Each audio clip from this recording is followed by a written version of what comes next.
Chairman Pakistan Tehreek-e-Insaf ने PTI intra party election में chairman के ओहदे के लिए बैरिस्टर गौहर खान को उम्मीदवार नामजद कर दिया। Barrister Gauhar Khan Supreme Court के वकील हैं। उनका ताल्लुक खैबर पख्तूनख्वा के जिला बुनेर से है। नामजद चेयरमैन पीटीआई ने बरतानिया की वॉल्वरहैम्पटन यूनिवर्सिटी से LLB और अमेरिका के वाशिंगटन सिविल ऑफ लॉ से LLM किया। बैरिस्टर गौहर खान कई अरसे तक एतजाज एहसन की बराह रास्त निगरानी में वकालत करते रहे। बैरिस्टर गौहर खान गुज़िश्ता 1 साल से चेयरमैन पीटीआई की कानूनी टीम के बाएतमाद रुकन हैं। उन्होंने इस दौरान साबिक चेयरमैन से मुतअद्दिद बार मुलाकात की। पाकिस्तान तहरीक-ए-इंसाफ में कई सीनियर रहनुमाओं की मौजूदगी में बैरिस्टर गौहर खान का चेयरमैन के लिए नामजद होना खासा मुश्किल साबित हो सकता है। पार्टी के अंदर से भी कई रहनुमाओं को उनके नाम पर एतराजात हैं। चेयरमैन पाकिस्तान तहरीक-ए-इंसाफ ने पीटीआई इंट्रा पार्टी इलेक्शन में चेयरमैन के ओहदे के लिए बैरिस्टर गौहर खान को उम्मीदवार नामजद कर दिया। Barrister Gauhar Khan Supreme Court के वकील हैं। उनका ताल्लुक खैबर पख्तूनख्वा के जिला बुनेर से है। नामजद चेयरमैन पीटीआई ने बरतानिया की वॉल्वरहैम्पटन यूनिवर्सिटी से LLB और अमेरिका के वाशिंगटन सिविल ऑफ लॉ से LLM किया। बैरिस्टर गौहर खान कई अरसे तक एतजाज एहसन की बराह रास्त निगरानी में वकालत करते रहे। बैरिस्टर गौहर खान गुज़िश्ता 1 साल से चेयरमैन पीटीआई की कानूनी टीम के बाएतमाद रुकन हैं। उन्होंने इस दौरान साबिक चेयरमैन से मुतअद्दिद बार मुलाकात की। पाकिस्तान तहरीक-ए-इंसाफ में कई सीनियर रहनुमाओं की मौजूदगी में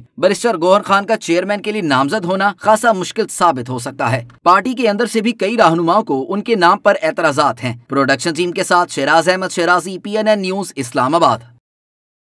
साहब, इलेक्शन कमीशन ने इंट्रा पार्टी इलेक्शन के साथ आपकी नेशनल कौंसिल को भी उड़ाया है, उसको भी एक्सेप्ट नहीं किया। तो नेशनल कौंसिल के इलेक्शन भी साथ होंगे, क्योंकि इलेक्शन कमीशन कहता है उसके अलावा अगर हुए तो फिर एक्सेप्ट नहीं करेंगे। जी, सारे पैनल मैंने एक जितने बाकी पैनल के लोग हैं और मुख्तलिफ जो कैंडिडेट्स हैं उन सब के नॉमिनेशंस फाइल होंगी और वो बाकायदा इलेक्शन होगा जिस तरह कानून कहता है और जिस तरह इलेक्शन कमीशन ऑफ पाकिस्तान ने कहा है। मैं फिर दोहराता हूँ कि इलेक्शन कमीशन ऑफ पाकिस्तान का ऑर्डर गैर आइनी और गैर कानूनी है, क्योंकि इलेक्शन हम करा चुके थे, लेकिन हम फिर भी उसको मान रहे हैं, क्योंकि हमारे ख्याल के मुताबिक किसी किस्म का बहाना नहीं देना चाहिए इलेक्शन कमीशन को या किसी और को कि वो ये इलेक्शंस में हमें हिस्सा लेने से रोके।